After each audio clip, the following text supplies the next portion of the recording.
দিয়েছেন নামটা, হ্যাঁ হ্যাঁ হ্যাঁ মানে মোবাইলটা ছড়া জানি না, দেখো এখন যদি সিলেকশনে যদি মনে করে যে হ্যাঁ হতে পারে, প্রবাবিলিটি আছে, কারণ মহিলাদের তো রিজার্ভেশন হওয়ার কথাই আছে। আমাদের 50%, 51% রেশিওতে মহিলা আছেই, দেওয়া উচিতও।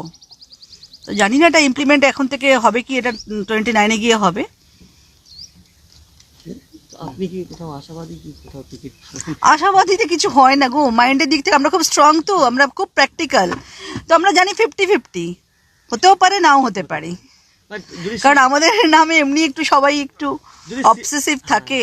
যদি সিট পান তবে তো জোর টাক্কার কি লড়াই হবে এমনি? আর সেটা তো আমি যেখানে আমি লাইফে কখনো হারিনি, যদি আমি করি সেটা আমি আমার স্ট্র্যাটেজি দিয়ে কিভাবে ওটাকে আমি উইন করব, সেটা তো আমার চ্যালেঞ্জ, আমার লাইফে অলওয়েজ চ্যালেঞ্জ ছিল। ঠিক আছে, আমি 18 ইয়ার্স এজ থেকে আমি মানে ঘর চালাই, দিল্লির মতন শহরে আমি রেন্ট পে করতাম, হ্যাঁ, আমার যে আগে এক্স ছিল তাকেও আমি চালাতাম দিল্লির মতন শহরে 18 বছর বয়স থেকে। ঠিক আছে, আমি চ্যালেঞ্জ এটি অলওয়েজ। ওকে বলি। ওকে, থ্যাংক ইউ।